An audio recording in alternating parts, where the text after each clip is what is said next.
അദ്ദേഹം പറഞ്ഞ വാചകങ്ങൾ വളരെ വളരെ പ്രൊവോക്കിംഗ് ആയി സ്റ്റേറ്റ്മെന്റ് കൂടിയാണ്. നോക്കൂ, UDF സർക്കാരിന്റെ പ്രധാനപ്പെട്ട വാഗ്ദാനമായിരുന്നു ഇന്ദിരാ പ്രിയദർശിനി ബസ്. എന്തിനാണ് ഇന്ദിരാ പ്രിയദർശിനി ബസ് കൊണ്ടുവന്നത്? തൊഴിലിടങ്ങളിലേക്ക് സ്ത്രീകളായിട്ടുള്ള യാത്രക്കാർ സഞ്ചരിക്കുമ്പോൾ അവർക്ക് മിച്ചം വയ്ക്കാൻ കഴിയുന്ന രീതിയിൽ അവർക്ക് സൗജന്യ യാത്ര ഒരുക്കണം.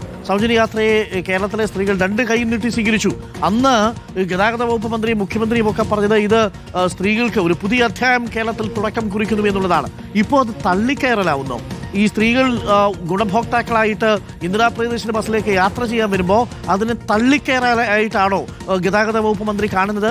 ഇത് അഭിനയിച്ചാണോ ഈ സ്ത്രീകൾ ഈ ബസ്സുകളിൽ യാത്ര ചെയ്യുന്നത്? ഈ പദ്ധതി തള്ളിപ്പറയുകയാണോ മന്ത്രി ചെയ്യുന്നത്? എന്നിട്ടും മന്ത്രി പറയുകയാണ്, ഈ പാവപ്പെട്ടവനായിട്ട് പണക്കാരൻ അഭിനയിക്കുന്നു, ആശുപത്രിയുടെ വരാന്തയിൽ പോയി കിടക്കുന്നു, സർക്കാർ സ്കൂളിൽ സീറ്റ് ഒളിഞ്ഞു കിടന്നിട്ടും സ്വകാര്യ സ്കൂളിൽ കൊണ്ട് ചേർക്കുന്നു. സർ, ഈ സ്വകാര്യ സ്കൂളുകൾക്ക് അനുമതി കൊടുത്തതും നിങ്ങളുടെ സർക്കാരല്ലേ? സ്വകാര്യ സ്കൂളുകൾ ഇവിടെ ഈ നാട്ടിലുള്ള സംവിധാനമല്ലേ? എയ്ഡഡ് സ്കൂളുകളിലാണെങ്കിലും സ്വകാര്യ സ്കൂളുകളിലാണെങ്കിലും മക്കളെ പഠിപ്പിക്കുന്നത് കൊണ്ട് ഒരാളുടെ ദാരിദ്ര്യത്തെ നിങ്ങൾക്ക് എങ്ങനെ അളക്കാൻ കഴിയും? അയാളുടെ ദാരിദ്ര്യത്തെ അളക്കുന്നതിനോട് എങ്ങനെയാണ് അത് ഒരു പ്രധാന മാനദണ്ഡമായി തീരുക? ഇത്തരം കാര്യങ്ങളെക്കുറിച്ച് അറിവുള്ളയാളല്ലേ CP ജോൺ? എന്നിട്ടും CP ജോൺ എന്തുകൊണ്ടാണ് ഇങ്ങനൊരു സ്റ്റേറ്റ്മെന്റ് നടത്തിയത് എന്നുള്ളതാണ്. CP ജോണിന്റെ ഒരു പശ്ചാത്തലം അങ്ങനെ അല്ലാത്തൊരു പശ്ചാത്തലമാണ്. എന്താണ് ദാരിദ്ര്യം എന്നുള്ളതിനെ കുറിച്ച് വളരെ കൃത്യമായിട്ട് അറിയുന്നയാളാണ്. അത് അഭിനയിക്കുന്നു എന്ന് പറയുമ്പോൾ ദരിദ്രരായ മനുഷ്യരെ കൂടി അധിക്ഷേപിക്കുന്നതിന് തുല്യമാണ് എന്നുള്ളതാണ്. ഒരേ സമയം സ്ത്രീകളായിട്ടുള്ള യാത്രക്കാരെ, ദരിദ്രരായിട്ടുള്ള മനുഷ്യരെ ഒക്കെ അധിക്ഷേപിക്കുന്നൊരു പരാമർശം വിക്കിപീഡിയ അനുസരിച്ചാണെങ്കിൽ ഇന്ത്യയിൽ ജീവിച്ചിരിക്കുന്ന ഏക കമ്മ്യൂണിസ്റ്റ് മന്ത്രിയിൽ നിന്ന് എങ്ങനെ ഉണ്ടായി എന്നുള്ള ചോദ്യം വളരെ വളരെ പ്രധാനപ്പെട്ടതാണ്. ഉത്തരവാദിത്വമില്ലാത്ത ഒരു സ്റ്റേറ്റ്മെന്റായിട്ടത് മാറുന്നു CP ജോണിന്റെ പരാമർശം. ഇപ്പോൾ TV പ്രസാദ് തുടരുന്നുണ്ട്. TV പ്രസാദ്, ഇത് UDF കൊണ്ടുവന്ന പദ്ധതിയെ UDF തന്നെ തള്ളിപ്പറയുന്നതിന് സമാനമല്ലേ? ഉറപ്പായും അരുൺ, തള്ളിപ്പറയുന്നു എന്ന് മാത്രമല്ല, ഇത് അപമാനിക്കുക കൂടി ചെയ്തു എന്നുള്ളതാണ്. ഇനിയിപ്പോൾ മന്ത്രിയുടെ ഈ വർത്തമാനം കേട്ട സ്ത്രീകൾ ഇനി എങ്ങനെ ഈ ബസ്സുകളിലേക്ക് കയറും എന്നുള്ളതാണ്. അരുൺ, UDF സർക്കാർ എന്ന് പ്രത്യേകിച്ച് മുഖ്യമന്ത്രിയും അതുപോലെ ഗതാഗത മന്ത്രിയും പറഞ്ഞത് പാവപ്പെട്ട മനുഷ്യർ, പാവപ്പെട്ട സ്ത്രീകൾ, അവർക്ക് ഇപ്പോൾ നഗരത്തിലൊക്കെ പോയി ജോലി ചെയ്യണമെങ്കിൽ മാസത്തിൽ കിട്ടുന്ന ഒരു ചെറിയ ശമ്പളം, ആ ചെറിയ ശമ്പളത്തിൽ വലിയൊരു ഭാഗം യാത്രാ ചെലവിന് വേണ്ടി നീക്കി വെക്കേണ്ടി വരുന്ന ഒരു സ്ഥിതി ഉണ്ടാകുന്നു. അങ്ങനെ ഈ സൗജന്യ യാത്രയോടുകൂടി അവർക്ക് അതുകൂടി സേവ് ചെയ്യാൻ കഴിയുന്നു, അവരുടെ ജീവിതം കുറച്ചുകൂടി നന്നായി മുന്നോട്ട് കൊണ്ടുപോകാൻ കഴിയുന്നു എന്നൊക്കെ പറഞ്ഞുകൊണ്ടാണ് സൗജന്യ പദ്ധതി എന്ന് പ്രഖ്യാപിച്ചത്. നേരത്തെ 5ന് ഇന്ദിരാ ഗ്യാരണ്ടി എന്ന് ആദ്യം പ്രഖ്യാപിച്ചത് രാഹുൽ ഗാന്ധിയാണ് പറഞ്ഞത് സംസ്ഥാനത്തെ ബസ്സുകളിൽ, KSRTC ബസ്സുകളിൽ സ്ത്രീകൾക്ക് സൗജന്യ യാത്ര ഉണ്ടാകുമെന്ന്. അത് പിന്നീട് UDF സർക്കാർ ഓർഡിനറി ബസ്സാക്കി മാത്രം മാറ്റുകയും ചെയ്തു. ചില ഭാഗങ്ങളിലുള്ള സ്ത്രീകൾക്കാണെങ്കിൽ ഇപ്പോൾ ഓർഡിനറി ബസ്സുകളിൽ മാത്രമേ യാത്ര ചെയ്യാനും കഴിയുന്നുള്ളൂ. കാരണം പല ദേശസാൽകൃത റൂട്ടുകളിലും പലതിലും ഓർഡിനറി ബസ്സുകൾ മാത്രമുള്ള, KSRTCയുടെ സൗജന്യ യാത്ര മാത്രമുള്ള റൂട്ടുകളുണ്ട്.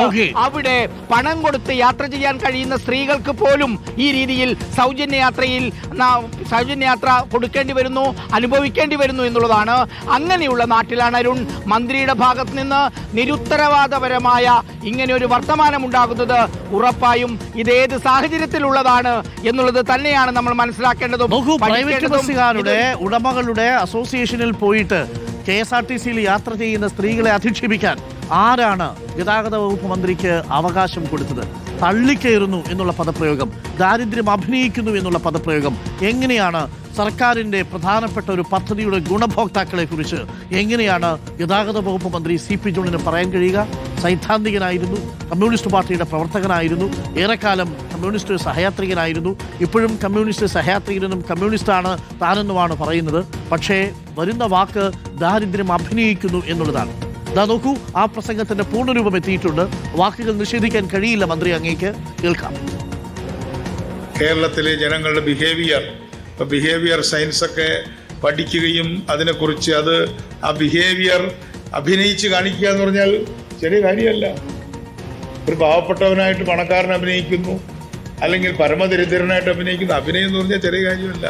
പക്ഷേ എനിക്ക് മനസ്സിലാവാത്ത ബിഹേവിയർ എന്താന്ന് പറഞ്ഞാൽ, ഈ ബസ്സിന് കാശില്ലാത്ത സ്ത്രീ സ്വകാര്യ സ്കൂളിലേക്ക് കുട്ടികളെ വിടുകയാണ് അല്ലേ?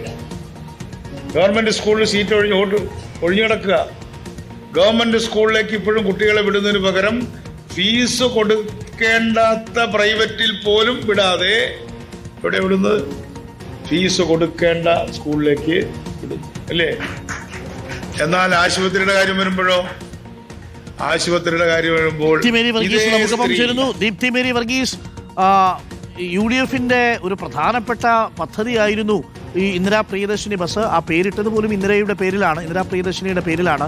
ഇപ്പോൾ ആ ബസ്സിൽ യാത്ര ചെയ്യുന്നവർ തള്ളിക്കയറുന്നു, ദാരിദ്ര്യം അനുഭവിക്കുന്നു എന്നൊക്കെ ഗതാഗത വകുപ്പ് മന്ത്രി പറയുന്നത് ആ ഗുണഭോക്താക്കളെ തള്ളിപ്പറയുന്നതിന് സമാനമല്ലേ? യോജിക്കുന്നുണ്ടോ ആ പ്രയോഗങ്ങളോട്?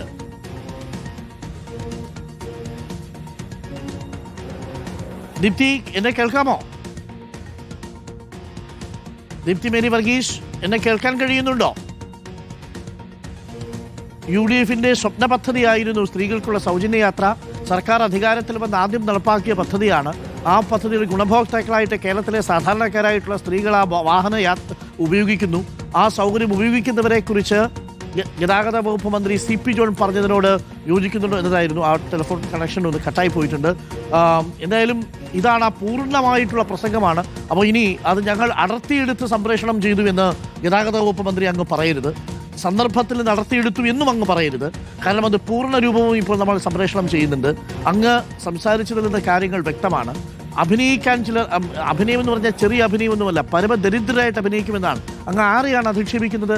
ദരിദ്രരായിട്ടുള്ള മനുഷ്യരെ. ഈ പ്രിയദർശിനി ബസ് ഈ ഉപയോഗിക്കുന്ന ഗുണഭോക്താക്കളായിട്ടുള്ള സ്ത്രീകൾ അടക്കമുള്ളവരെ അധിക്ഷേപിക്കാനുള്ള ഈ ധൈര്യം അങ്ങേക്ക് എവിടെ നിന്ന് കിട്ടി?